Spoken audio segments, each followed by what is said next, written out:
lectures. And before I get into this very important topic, I just want to take a moment to thank all of my supporters for supporting my channel. You know, my channel truly will not be where it's at today without all of my supporters. So with that being said, let's get on down to today's lecture, which is you need a primary source of income if you are a content creator, even if your channel is monetized, especially if your channel is monetized. My YouTube channel is well over 5 years old. My channel has been monetized, going on, I believe, pushing close to 4 years being monetized. And so this is a topic I've been wanting to touch bases on for a while.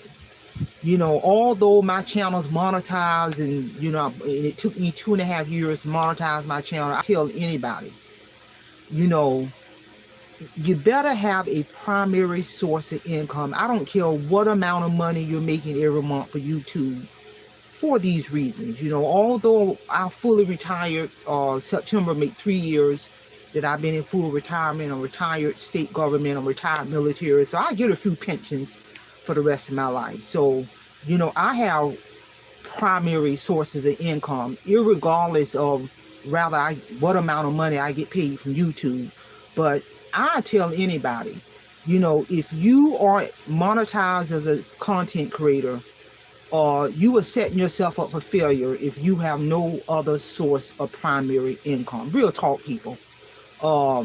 You know, I've always known the power of multiple streams of income. You know, make no mistake, people, although that I'm fully retired, I'm still making money utilizing my credentials as a licensed clinical addiction expert. I've always made money under my company simultaneously while I was in the workforce. The last 25 years of my adult working life, I was working my state government job simultaneously while I was making money under my company. So now, since I'm fully retired, I'm still making money utilizing my credential. So, which is a source of income. So rather YouTube want to pay me or not, it has no impact on my livelihood, people. You know, and another reason, if your channel is monetized and you're a content creator, you know, and if you ain't got no other source of income, understand, real, whatever amount of money you make as a content creator, that monthly income can fluctuate.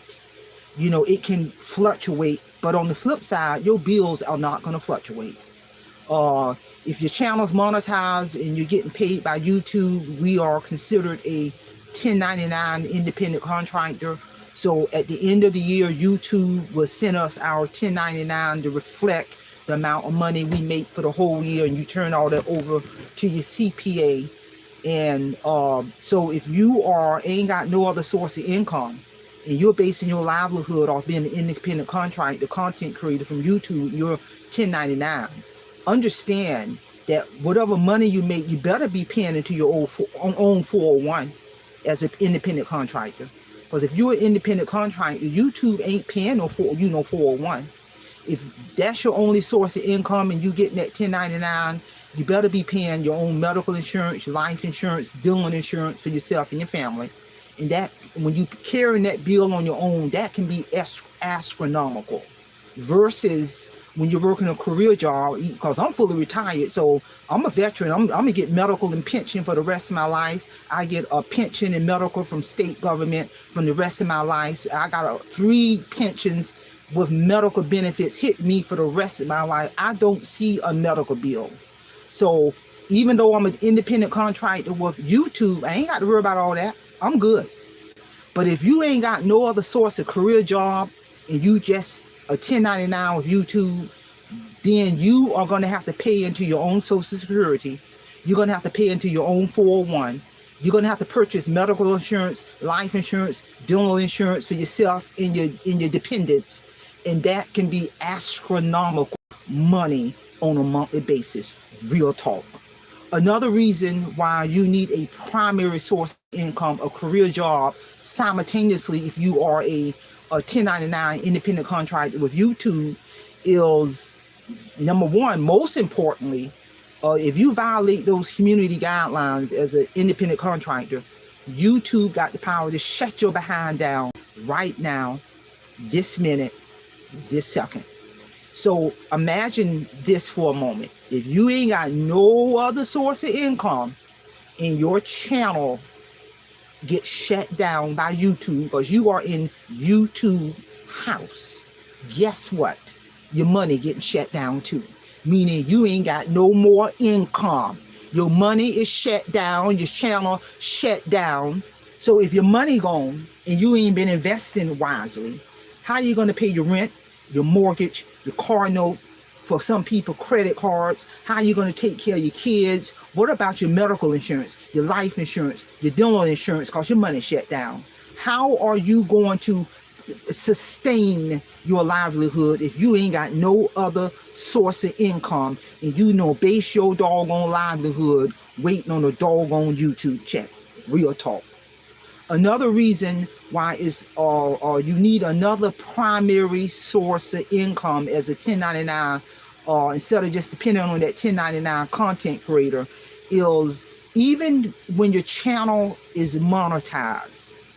You know, my channel is into a whole nother stratosphere, but even when your channel is monetized and you're getting that money every month by YouTube, you still have to maintain the eligibility criteria in relation to what got your channel monetized. But I remember when I was going through the process, it took me 2.5 years for my channel to get monetized, meaning it took me 2.5 years to meet all those criterias before my channel got monetized. Back then, the criteria was you had 4,000 hours within a 365-day time frame and 1,000 subscribers. Make no mistake, you still have to maintain that criteria, that 4,000 hours within a 365-day time frame criteria in order for your channel to stay monetized, in order to keep getting that monthly check. And you got to maintain that criteria of a minimum of 1,000 subscribers in order to keep getting paid by YouTube. You have to maintain and continuously adhere to those YouTube community guidelines, especially if your channel is monetized. If not, you can be demonetized. And if your channel is demonetized because you ain't maintained those criterias, then guess what? Your money gone. Just like that. So those are just so many powerful reasons in regards to why you're behind, need a primary source of income. Some type of career job where you earning your 401, your medical, your dental, your life insurance, you're building into your pension, you earning vacation, sick time, stock options, and the list goes on and on, people. So when you do get ready to retire, you got these pensions going to be hitting you for the rest of your life. You can still be a content creator simultaneously. Because, you know, I was in the trenches. When I was still heavily in the workforce, working my career job, I was building my, developing and cultivating and nurturing my, to get it into a whole nother stratosphere. But make no mistake, people, I still, as a content creator, a monetized channel, I still have to maintain all of those criteria. I still have to adhere to those community guidelines, or YouTube would shut my behind down. But the beauty of that, if YouTube was to shut me down right now, that ain't gonna stop my 3 pensions hitting me for the rest of my life. That ain't gonna stop my VA medical benefits and VA pension and state medical. That ain't gonna stop my revenue from under my company, Parents and Associates Resource Center. It's an LLC. My company, 26 plus years strong. You know, I utilize my expert credentials as a licensed clinical addiction expert in the field to make money under my company. All of that's been there long before YouTube, people. That ain't gonna stop my royalty checks that I get from my publishing company in relation to my book, Awake Financial Freedom, that hit all major bookstores 4 years ago. Ain't none of that stopping. So if YouTube was to shut me down right now, fine. I will continue on with my multiple streams of income. I will continue in terms of what I do as a professional, what I do as a person, and I won't skip a beat. Real talk. And that is one of the most powerful reasons in regards to you need some other primary source of income. I don't care if your channel is monetized. I don't care how much money you make every month from YouTube. I don't care how much money you make on a yearly basis from YouTube when you get that 1099. I don't care. Because if they shut you down, like I said, your money has been shut down. And who want to live like that? Who want to live if you ain't got no other source of income? Who want to live with knowing that YouTube can shut your channel down if you violate those community guidelines? They can deactivate your channel if you don't maintain those eligibility criteria in regards to what got you monetized. We still have to maintain that. We still have to maintain those criteria. If not, they would demonetize your YouTube channel as a content creator and your money gone. So share this information. I really wanted to touch bases on this topic in relation to you need a primary source of income. If you are a content creator and you are trying to attempting to base your livelihood off that money that can fluctuate and go up and down. Real talk. That's all I have. Simplify, simple fidelity, and I'm going to leave you in the care of your own conscience. Have a great day.